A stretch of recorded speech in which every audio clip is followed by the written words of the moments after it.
Safe by Accident, Taking the Luck Out of Safety. In this video, author Dr. Judy Agnew talks about what happens after an accident occurs. In most cases, management springs into action in very predictable ways.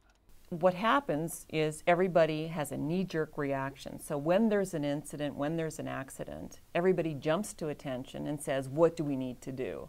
And of course at that point, because we're now dealing with something bad that's happened, what we do is often something negative.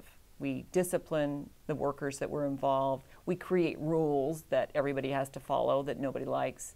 And we do all these activities reacting to that accident, and by the way, without always understanding why the accident happened.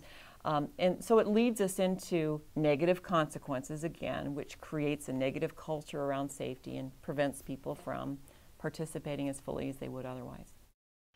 For the worker, says Judy Agnew, this crystallizes employee perspective that management says one thing but acts otherwise. The hourly worker often hears management say that safety is a priority or safety is our #1 value, but what they experience on a day-to-day basis is quite different.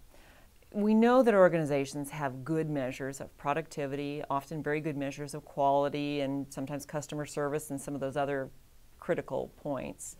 And so what they can do is talk to workers about those things on a very frequent basis.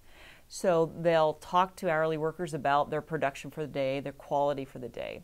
If their only measure of safety is incident rate, it really doesn't make sense to talk about incident rate on a daily basis.